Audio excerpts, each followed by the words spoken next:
네, 우리 하나님께서 우리들에게 주시는 말씀 우리 보겠습니다. 우리 사무엘상 18장입니다. 1절에서 4절입니다. 구약 439쪽인데요. 사무엘상 18장 1절에서 4절까지 말씀 439쪽입니다. 요나단과 다윗의 이야기인데요. 우리 같이 함께 교독으로 읽고 마지막 4절 함께 읽습니다. 1절 제가 읽습니다. 다윗이 사울에게 말하기를 마침에 요나단의 마음이 다윗의 마음과 하나가 되어 요나단이 그를 자기 생명같이 사랑하니라. 그날에 사울은 머무르게 하고 그의 아버지의 집으로 다시 돌아가기를 허락하지 아니하였고 요나단은 다윗을 자기 생명같이 사랑하여 더불어 언약을 맺었으며 같이 읽습니다. 요나단이 자기가 입었던 겉옷을 벗어 다윗에게 주었고 자기의 군복과 칼과 활과 띠도 그리하였더라. 아멘. 오늘 요나단과 다윗 그리고 믿음의 동역자라는 제목으로 오늘 말씀의 은혜 나눈 시간 가지면 좋겠습니다. 여러분 요나단과 다윗을 보통 우리 교회를 다니시는 분들이 친구로 생각을 하시는데요. 사실은 친구가 되기에는 나이 차이가 굉장히 많이 납니다. 사울이 왕이 된 해가 40세에 왕이 되고 그리고 10년이 지나 50세에 다윗이 태어납니다. 그렇기 때문에 사울 왕하고 다윗하고 나이 차이가 50년의 차이가 나고요. 사울이 40살에 왕이 되어졌을 때 대부분 학자들이 이야기하기를 요나단의 나이가 20살 정도가 됐을 것이다. 그렇게 이야기를 하니까 요나단과 다윗의 나이 차이는 한 30년 정도가 차이가 납니다. 지금 요나단이 다윗을 만났습니다. 그리고 이 사건이 지나고 난 10년이 지나고 나면 사울 왕이 죽습니다. 그러니까 지금 사울 왕의 나이는 70이고요. 요나단의 나이는 아마도 50이었을 거고 다윗의 나이는 20살입니다. 그래서 오늘 요나단과 다윗의 만남을 볼 때 친구가 만난 게 아니고 70살의 사울 왕 앞에 골리앗을 쳐서 이겼던 20살의 다윗이 자기의 신앙 고백을 듣고 있는 요나단의 나이는 50살이니까 지금 30살의 차이가 나는데 지금 그런 관계 속에서 다윗의 신앙 고백을 요나단이 듣고 있는 것이죠. 오늘 본문 1절을 보시면 다윗이 사울 왕과 이야기를 마치고 난 다음에 요나단의 마음하고 다윗의 마음하고 하나가 되었다 기록하고 있습니다. 요나단이 아버지 사울 왕하고 다윗이 하는 이야기를 들었습니다. 무슨 내용을 들었겠습니까? 요나단이 듣고 있는 건 다윗의 신앙 고백입니다. 그의 믿음입니다. 그가 어떻게 살아왔는지에 대한 열매를 보며 그의 믿음을 확인하고 있습니다. 내가 어떻게 골리앗과 싸웠느냐라고 아버지가 질문을 할 때 다윗은 사울 왕에게 이렇게 고백을 하는 것이죠. 자기가 어릴 적부터 양을 칠 때 곰과 사자가 공격을 해오면 이건 내 힘으로 이길 수 있는 상황이 아니었습니다. 세상 사람들은 그것을 운이라고 이야기하는데 제가 신앙의 눈으로 보니 하나님께서 은혜 주셔서 곰도 이기고 사자도 이길 수 있는 은혜를 주셨습니다. 그런 하나님의 구원을 믿는 믿음을 고백을 합니다. 그리고 하나님을 모욕하고 모독하는 저 블레셋 군인 골리앗을 보았을 때에 하나님께서 저에게 주시는 동일한 은혜가 있는데 내가 믿음으로 나아가면 곰과 사자를 이겼듯이 저 골리앗도 이길 수 있는 은혜를 주실 것입니다. 그래서 반드시 골리앗을 심판하실 하나님에 대한 믿음으로 제가 나아갔습니다. 그리고 골리앗의 머리를 잘라서 들고 와서 하나님이 어떤 하나님이신지 이스라엘에 제가 증거하고 싶었고 저 하나님을 모독하는 이방 블레셋 사람들에게도 하나님의 영광을 드러내고 싶었습니다. 지금 그 이야기를 사울 왕에게 했을 것이고 요나단은 옆에서 들었을 것입니다. 그 이야기를 듣는 가운데 요나단의 마음하고 다윗의 마음이 하나가 되었습니다. 이 본문을 원어로 정확하게 보면 요나단의 영혼하고 다윗의 영혼이 소울메이트가 된 겁니다. 분명히 사람은 두 사람인데 그 두 사람이 가지고 있는 영혼은 이제 서로 별개의 두 개의 영혼이 아니라 하나의 영혼이 되었다. 한 마음이 되었다. 그래서 두 사람의 영혼이 분리 가능한 영혼이 아니고 한 영혼이 되어서 눈만 보면 아, 저분이 어떤 생각을 하는구나. 그리고 그 생각에 따라서 합력하여 선을 이뤄가는 그 영혼의 하나됨을 다윗과 요나단이 경험을 하고 있는 것이죠. 여러분, 거기에는 분명한 이유가 있거든요. 골리앗과의 전쟁이 있기 전에 요나단의 나이가 30일 때입니다. 그러니까 20년 전이죠. 믹마스에서 전투가 벌어졌습니다. 그때 요나단이 아무도 전쟁에 나가지 않아요. 그럴 때 요나단이 고백을 하고 그 전쟁에 나가서 승리를 경험하게 되거든요. 그때 했던 요나단의 고백이 있습니다. 한번 PPT로 한번 보시면 좋겠는데요. 요나단의 고백, 우리 같이 한번 읽어볼까요? 제가 쉬운 말로 올려놨습니다. 우리 같이 한번 읽겠습니다. 시작. 요나단이 무기를 든 젊은 병사에게 말했다. 저 할례 받지 못한 이방인의 전초 부대로 건너가자. 주님께서 도와주시면 승리할 수 있다. 주님께서 군대의 수가 많고 적음에 있지 않다. 아멘. 요나단이 이런 고백을 하고 승리를 했습니다. 그리고 20년이 지나서 골리앗과의 전쟁에서 다윗이 했던 고백이 있거든요. 그것도 한번 같이 한번 쉬운 성경으로 우리 같이 읽어보도록 하겠습니다. 다윗이 또 골리앗에게 말했다. 너는 칼과 창과 투창을 들고 나오지만 나는 주님의 이름을 의지하고 나간다. 전쟁에서 이기고 지는 것은 주님께 달린 것이다. 주님께서 너희를 모조리 우리의 손에 넣어 주실 것이다. 아멘. 여러분, 20년의 차이가 있습니다. 두 사람이 한 말입니다. 근데 이 말을 자세히 보시면 서로 두 사람이 한 말 같습니까?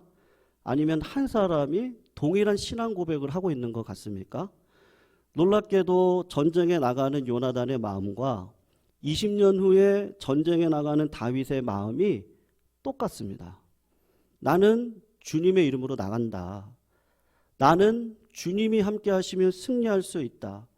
주님께서 주시는 승리는 숫자의 많고 적음에 달려있지 않다. 주님께서 함께 하시면 능히 이길 수 있다. 요나단이 다윗의 이야기를 들었을 때 20년 전에 그리고 지금도 가지고 있는 내 신앙의 고백이죠. 그렇게 살아왔고 그렇게 열매가 있었습니다. 근데 다윗을 보니까 누구랑 똑같은 거예요. 나랑 똑같네. 어떻게 저런 신앙이 똑같지? 영원히 똑같은 고백을 하는 거죠. 여러분, 신앙생활을 할 때 신앙생활을 하시는 목회자일 수도 있고요. 중직자, 성도님들을 만나게 됩니다. 태어나서 처음 만난 분들입니다. 그런데 그분하고 이런저런 이야기를 하다 보니까 그 사람의 마음과 제 마음이 그리고 그 사람이 바라보는 교회 관점이라고 할까요? 그런 마음이 제 마음하고 너무 똑같다는 것을 발견하게 됩니다. 태어나서 처음 만났습니다. 1년이, 2년이, 3년이 지나갈 수도 있습니다. 그런데 마치 수십 년을 혹은 평생을 같이 살아온 사람인 것처럼 정말 그 믿음의 고백이 똑같습니다. 그런 사람이 있습니다. 요나단이 다윗을 만났습니다.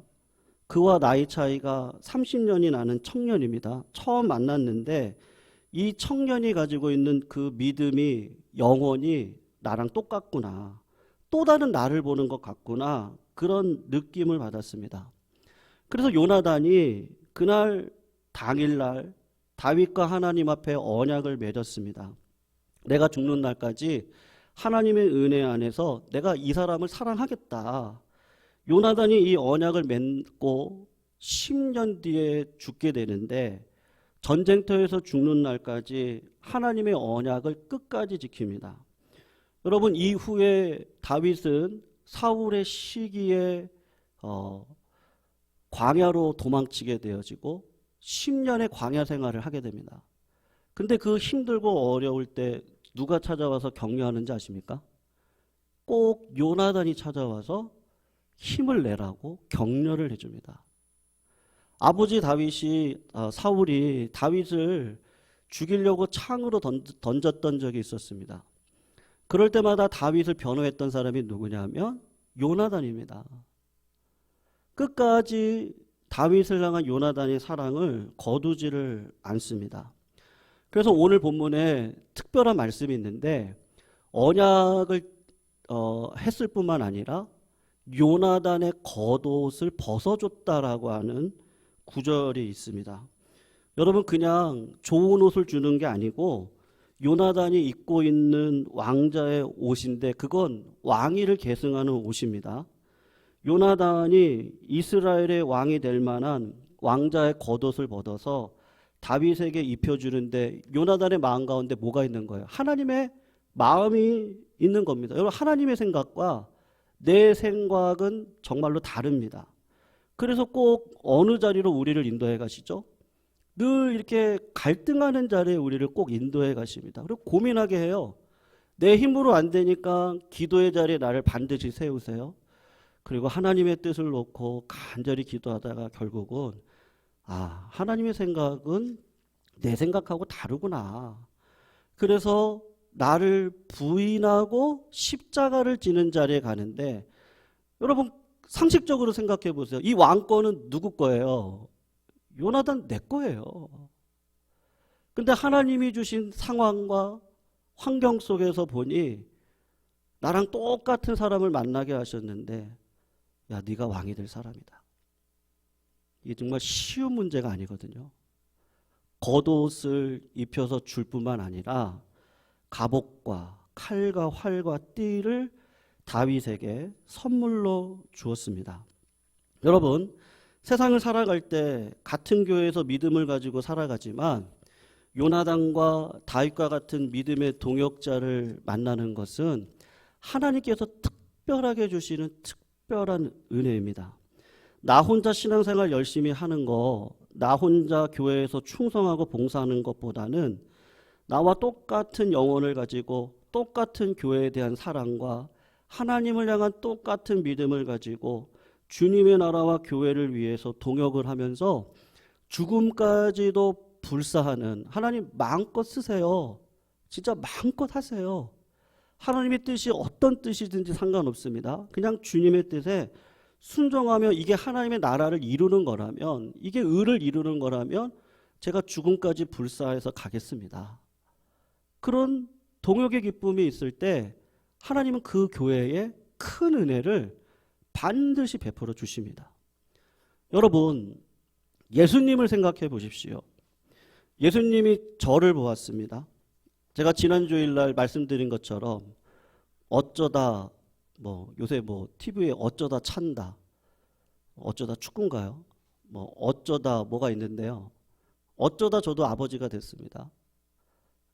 어제도 저희 집안 아이들하고 불러다 놓고 이런저런 깊은 얘기를 나눴는데 결국은 그거더라고요.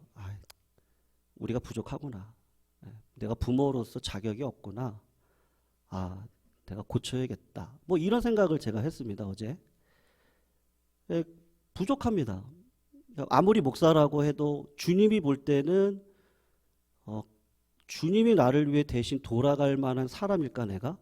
그럼 절대로 그렇지가 않습니다. 오히려 진노와 저주와 심판을 내리시는 게 맞습니다.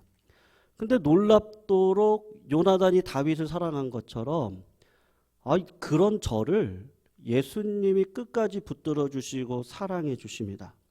불가능한 사랑을 우리 주님이 주시는 거예요. 요나단과 같은 친구 만나면 좋겠다. 요나단과 같은 형님이 있으면 좋겠다. 뭐 동생이 있으면 좋겠다. 근데 사실 하나님께서 우리들에게 예수님과 같은 친구, 형님, 맏형을 우리들에게 주셔서 불가능한 사랑을 우리들에게 보여주시는데 하늘의 영광을 다 버리고 나를 살리시고 나의 친구가 되기 위해서 하나님의 심판과 저주를 우리 주님이 받으셨습니다. 그리고 우리 주님이 영혼을 하나가 되게 하는데요. 여러분, 너가 내 안에 있고 내가 너 안에 있으면 무엇이든지 원하는 대로 구하라. 목자와 양의 비유요. 양은 자기 목자의 음성을 듣습니다. 목자는요, 내 양을 알아요. 그러니까 서로 하나가 되어집니다. 마음으로 하나가 되어집니다. 포도나무와 가지 비유도 똑같습니다. 가지가 포도나무에 붙어 있지 않고는 절대로 열매를 맺을 수 없습니다. 우리가 그걸 어떻게 확인하죠? 여러분, 제가 늘 강조하는 말씀이 있는데요. 예수 믿으면 가장 큰 특징이 뭐예요? 성령 받는 거예요. 예수 믿고 난 다음에 가장 큰 특징은 한 성령을 받습니다. 믿으십니까? 한 성령을 받습니다. 그래서 한 성령 안에서 하나님의 뜻이 무엇인지를 알고 하나님의 마음이 뭔지를 알아요. 네, 중간에 여러 가지 좌충우돌하는 일을 겪지만 결국엔 하나님 앞에 딱 쓰면 그렇지, 하나님의 뜻이 이거지. 그리고 거기에 순종하는 한 성령을 받은 사람들이 머리를 예수 삼아 지체되어져서 주님을 바라보고 걸어가는 한마음 한 공동체가 되도록 시온성과 같은 교회 우리를 세워주신 것이죠. 주님은 교회가 세워지기 전에, 일을 하기 전에 예루살렘 떠나지 말고 성령 받아야 된다고. 왜 그런 거죠? 요나단과 다윗이 영혼이 하나가 되어지지 않고서는 하나님의 나라가 이루어질 수 없듯이 예수님과 내가 한 성령 안에 하나가 되어지지 않고서는 하나님의 나라는 절대로 이루어질 수 없기 때문에 그렇습니다. 여러분, 예수님께서 그런 부족한 저를 친구 삼아서 이 자리에 세워주셨습니다. 예수님께서 우리들을 이 교회 안에 이렇게 동역자로 불러주시고 중직자로 성도로 불러주셔서 이 자리에 우리가 하나가 되어져 있습니다. 그 주님이 요나단이 다윗에게 옷을 입혀주시듯 정말 까짓고 뒤집고 가서 보면 나 같은 죄인이 없어요. 근데 기도하다가 하나님의 보좌 옆에 주님이 나를 위해서 지금도 저렇게 기도하고 계시는데 그것이 마음 가운데 확인이 딱 되는 순간 다시 옷 입자. 예수 그리스도의 옷을 다시 입고 단추를 채우고 마음을 점여서 그렇지. 부모와 자식 간을 끊을 수 있습니까? 칼로 물베기죠. 이 끊을 수 없는 관계를 내가 오늘도 다시 살아가야지. 다시 해야지. 다시 하자. 내가 다시 하나님 바라보자. 다시 예수님 바라보자. 그 영적인 교감과 경험을 우리들에게 주셨습니다. 요나단이 다윗의 마음을 보았어요. 이게 실학의 과정인데요.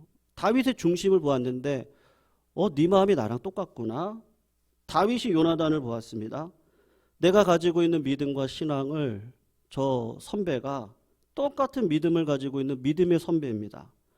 두 사람이 죽는 날까지 하나가 되어집니다. 여러분, 예수님께서 우리를 보실 때 뭘 보시겠어요? 외모를 보시겠습니까? 마음을 보시겠습니까? 마음을 봅니다. 마음을 보는데 점점 맞아요. 넘어져요. 근데 7번 넘어진다 할지라도 주의 의로운 손이 나를 붙들어서 세워주세요. 까마귀를 보내주셔서 먹을 걸 주세요. 그리고 자꾸 우리의 길을 엘리야의 길처럼 어디를 가게 하시죠? 하나님의 언약의 산인 호렙산 시내산으로 가서 거기서 세미한 음성을 통해 하나님의 음성을 듣고 다시 걸어가는데 그것이 하루하루의 삶이 되어져서 내 삶 가운데 내 마음이 우리 주님의 마음과 점점 하나가 되어지도록 내 삶을 계속해서 끌어가십니다. 내가 생각하는 교회가 있습니다. 그런데 예수님께서 생각하시는 교회가 있습니다. 그것이 처음에는 달랐는데 똑같아집니다. 내가 생각하는 가정이 있었습니다. 결국 저희 가정도 그런데요. 아이들이 커가는데 아이들이 크는 것만큼 부모가 생각이 못 따라가는 것 같아요. 저희 가정은 제가 좀 그랬던 것 같더라고요. 그래서 아이들한테 어떤 명령보다는 이렇게 합의를 하면서 중학교 1학년이라고 할지라도요, 다 알더라고요. 제가 지난주에 말씀드렸죠. 지우가 저보고 아빠 엄마 그럴 거면 나가라고. 약속했거든요. 집에 가서는 교회 얘기하지 않을게. 근데 밥 먹다가 뭐 또 전화 올 수도 있고 이러면 또 교회 얘기하잖아요. 그러면서 말을 술술술 푸는데 거기에 제가 설득이 돼서 나갈 수밖에 없는 뭐 그런 애들 똑똑해요. 여러분 목사가 똑똑합니까? 성도가 똑똑합니까? 성도님들 똑똑해요. 다 알아요. 다 알아요. 이찬열 목사 마음에 뭐가 있는지도 다 알고요. 다 알아요. 그냥 눈 감아 주시는 거지. 여러분 똑같아요. 신앙도 똑같아요. 하나님이 모르시겠어요? 다 알아요. 근데 네가 아직은 7살이구나. 네가 이제 중학생이 됐구나. 그렇게 하다가 뭐죠?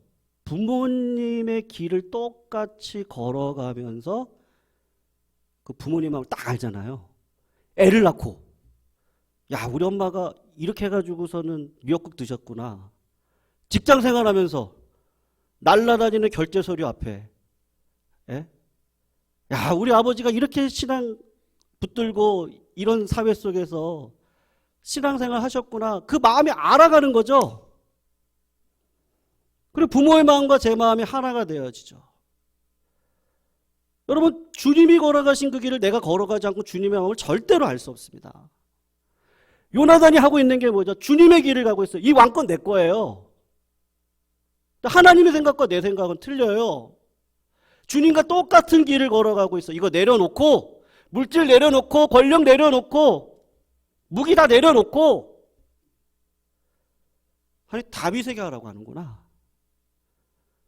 나를 부인하고 십자가를 지는 그 길을 걸어가면서 주님의 마음과 내 마음이 영원히 하나가 되어져서 여러분 주님이 만날 때 나중에 우리가 육신의 몸을 다 떠나보내고 내 영이 새 옷을 입고 새 몸으로 주님을 만날 때 주님이 뭘 얘기하셨습니까? 잘하였도다 충성된 종아 네가 작은 일에 충성했으므로 내가 너에게 큰 거를 맡기겠다. 여러분 주님이 보실 때 주님과 내가 하나가 되어져서 그 주님께서 오늘도 나에게 주시는 뜻이 있습니다. 근데 그 뜻은 나랑은 너무 틀려요. 그래서 그 뜻, 그것이 나에게 부담감으로 이거 하나님이 나한테 하라고 하는구나. 하나님께서 이렇게 하라고 하는구나. 내 몸은 막 그렇게 하고 싶지 않은데 점점 내 실제적인 삶 속에서 그 사랑과 희락과 화평과 오래 참고 자비하고 양선, 충성, 온유, 절제 그 품성이 자꾸 나를 연단시키시는 하나님이 그 품성을 드러내도록 쓰실 때 하나님이 어떤 은혜를 주십니까? 이 동역의 은혜를 주시더라고요. 주님과 동역하면 인권의 복을 주셔서 우리 성도님들이 동역자 아니세요? 맞죠? 예, 우리가 동역자입니다. 우리가 서로 간에 훈련해 가면서 하나님의 그 사랑을 증언하고 흘려보내는 이 모든 일들 가운데 하나님과 내가 마음이 이렇게 하나가 딱 돼서 하나님 정말 즐거워요. 그러면 하나님이 막 부흥을 일으켜 주시고 생명을 보내주시고 하나님께서 우리 가운데 막 기쁨을 주시고 희락을 주시고 근데 그건 어디서부터 시작이 되어집니까? 한 가정조차도 희생하는 자식들이 있습니다. 교회도 그렇습니다. 중직자들이, 직분자들이 있습니다. 가정에서도 부모님의 희생이 아니면 자녀들은 절대 잘할 수 없습니다. 신앙적으로도 내 아버지가 되시는 하나님이 아들 예수를 이 땅 가운데 희생시키지 않았다면 우리에게 그런 사랑이 없습니다.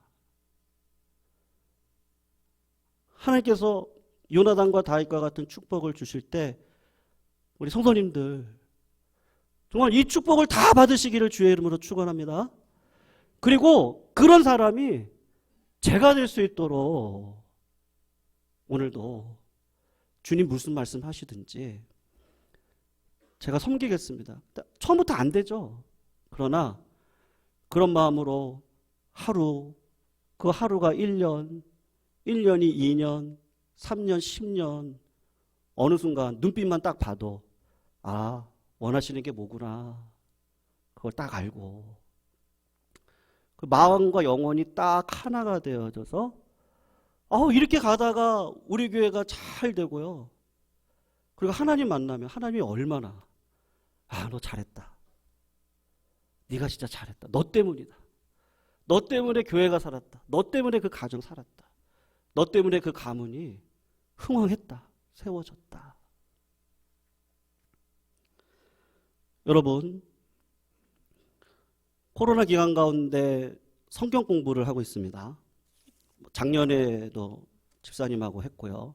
올해도 코로나 기간 속에서 이제 성경 공부를 하는데 성경 공부를 하면서 느끼는 게 뭐냐? 그 시간을 통해서 가족의 일도, 부부 싸움에 대한 이야기도, 직장터에서 일어났던 일도, 교회에서 일어난 여러 가지 이야기들을 듣습니다.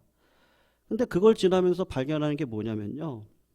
함께 모여서 공부했던 은혜가 있는데 동지애를 주시더라고요. 그리고 그분의 마음을 알게 해주시더라고요. 우리가 대단한 거 배우는 거 아니거든요. 책 몇 권 읽는다고 해서 좋은 신학자가 되는 것도 아닙니다. 그런데 모여서 함께 이야기를 나누고 공부를 했습니다. 같이 얼굴을 보았습니다. 여러 가지 이야기를 들었습니다. 그리고 시간이 지나가는 겁니다. 그러다가 어떤 마음이 드냐면 내 동지구나. 내 친구구나. 내 누나고 내 형님이고 내 동생이구나. 똑같이 이 믿음의 싸움에서 같이 손잡고 걸어가야 될 내 가족이구나. 그것을 깨닫게 해 주시더라고요. 성도님들께 제가 또 한번 부탁드릴 일이 있습니다. 코로나가 완전히 끝날 때까지 아마 내년이 지나가지 않을까. 교사주일에 조금 그림이 갖춰지고 좀 전도사님도 모시고 그리고 전도사님 체제에서 교육부서가 이제 좀 더 세워지고 그리고 난 다음에 교사주의를 지키면 좋겠다. 제 마음은 그랬습니다. 근데 우리가 그냥 다른 거 말고요. 선생님 한 달에 한 번 정도는요. 제가 이제 공식적으로 나중에 장로님들하고 말씀을 나누고 결정을 해서 선택을 하겠지만 한 달에 한 번 정도는 금요기도회에 우리가 다 같이 나와셔서 좀 기도하는 시간을 가졌으면 좋겠습니다. 성경 공부를 하면서 마음이 알아가듯이 우리가 자꾸 모이셔야 되거든요.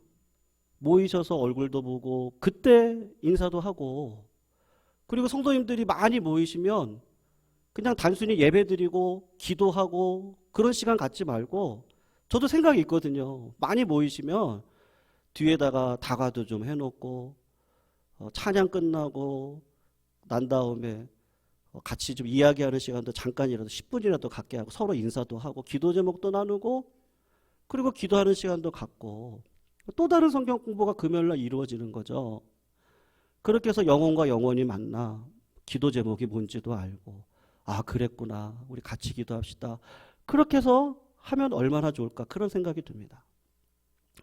그래서 한 달에 한 번 금요 기도에 우리 전 성도님들이 나오셔서 같이 예배를 드리시고 덕담도 나누고 하시면 좋겠다, 그렇게 부탁을 드립니다.